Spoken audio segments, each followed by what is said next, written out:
नमस्कार। अर्थ की बात में स्वागत है। अर्थ की बात में आज हम बात करेंगे भोपाल के एक रेलवे स्टेशन का नाम बदलकर नया नाम रखा गया है।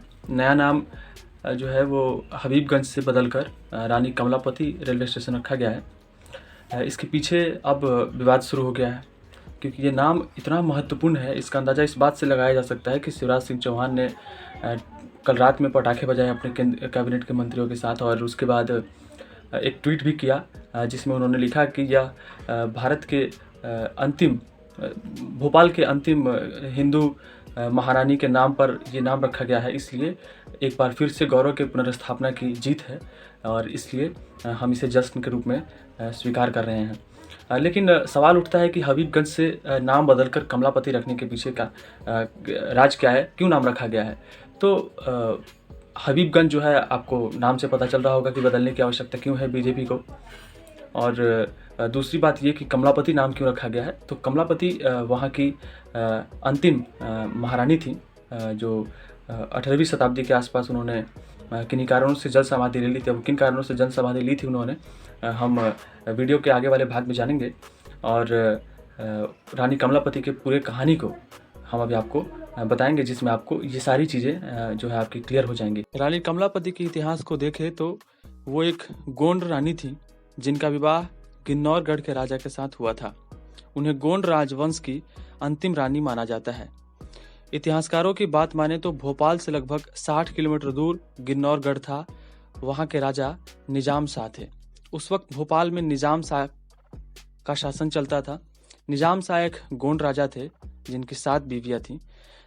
उनकी 7 बीवियों में से एक कमलापति भी थी जो सबसे खूबसूरत थी। लेकिन निजाम शाह का एक भतीजा आलम शाह अपने चाचा की संपत्ति हड़पना चाहता था और कमलापति को अपना बनाना चाहता था। आलम शाह ने रानी कमलापति को पाने के लिए एक दिन अपने चाचा निजाम शाह के खाने में जहर मिला दिया, जिससे निजाम शाह का निधन हो गया। निजाम शाह की मौत के बाद आलम शाह ने राज्य पर कब्जा किया। निजाम शाह की मौत के बाद रानी कमलापति ने अपने बेटे नवल शाह के साथ भोपाल के रानी कमलापति महल में रहने लगी, जहां पर अभी एक पार्क भी है।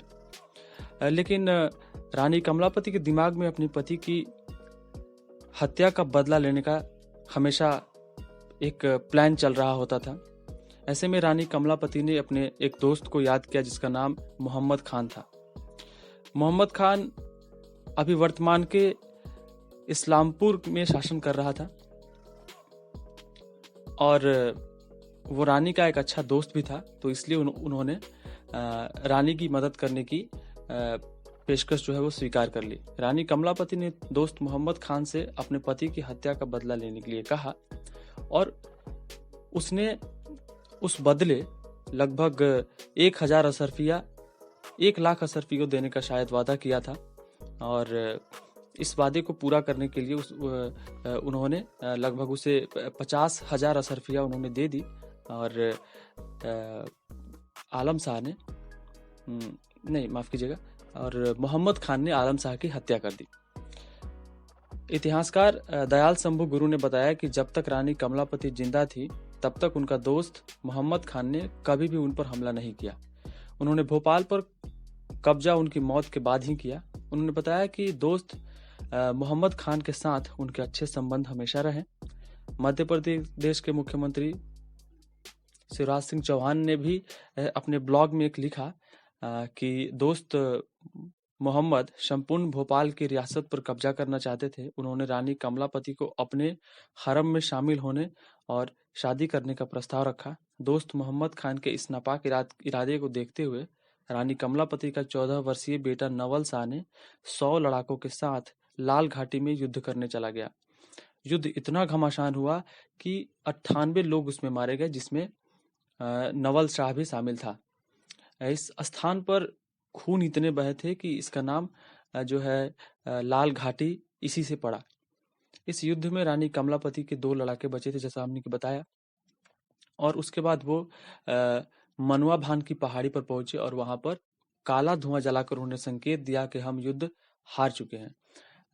स्थिति को अपने पक्ष में न देखकर रानी ने बड़े पोखर एक था उनके कैंपस में उस एक बड़े पोखर को उन्होंने उसका एक रास्ता खुलवाकर छोटे पोखर में पानी की निकासी कराई और अपने सारे चल संपत्तियों के साथ जो भी उनके हीरा जवाहरात धन दौलत जो थे आभूषण उसके साथ वो उसमें जल समाधि ले ली। तो आपने सुना कि किस तरह से महारानी कमलापति ने अपने राज्य के लिए अपना सर्वोच्च बलिदान जो है उन्होंने दिया और अपने जीते जी किसी भी व्यक्ति का नापाक इरादा जो है अपने राज्य पर चलने नहीं दिया। तो इस तरह के वीरांगनाओं के लिए एक सम्मान तो बनता ही है और रेलवे स्टेशन का नाम बदल कर हबीबगंज से महारानी कमलापति रखना ये कोई बहुत बड़े विवाद की बात नहीं होनी चाहिए, क्योंकि जिनके नाम पर रखा गया है उनकी अपनी एक गौरव गाथा है और मध्य प्रदेश के लोग इसे निश्चित रूप से स्वीकार करते हैं। हबीबगंज रेलवे स्टेशन जो है अभी उसके बारे में हम थोड़ा बात कर लेते हैं। हबीबगंज रेलवे स्टेशन देश का पहला ऐसा रेलवे स्टेशन है जहां पर अंतर्राष्ट्रीय एयरपोर्ट, इंटरनेशनल एयरपोर्ट की तरह सुविधाएं आपको मिल सकती हैं। वहां पर वर्ल्ड क्लास होटल्स हैं, वहां पे रेस्टोरेंट मौजूद हैं और स्टेशन कैंपस के भीतर ही आपको कई सारी सुविधाएं आपको ऐसी मिल जाएंगी जो आपको सामान्य रेलवे स्टेशन पर नहीं मिलेगा, लेकिन सामान्य एयरपोर्ट्स पर आपको ज़रूर उस तरह की सुविधाएं मिल रहे होंगे। तो बहुत बहुत धन्यवाद आपका ये वीडियो देखने के लिए। आगे भी अगर ये जानकारी इन्फॉर्मेटिव लगती है आपको तो आगे भी हमसे जुड़े रहें और हमें प्रोत्साहित करें। उसके लिए प्रोत्साहित करने के लिए आपको मेरा वीडियो देखना होगा और आगे वाले को दिखाना होगा और चैनल को सब्सक्राइब भी करना होगा। तो बहुत बहुत धन्यवाद, मिलते हैं अगली वीडियो में।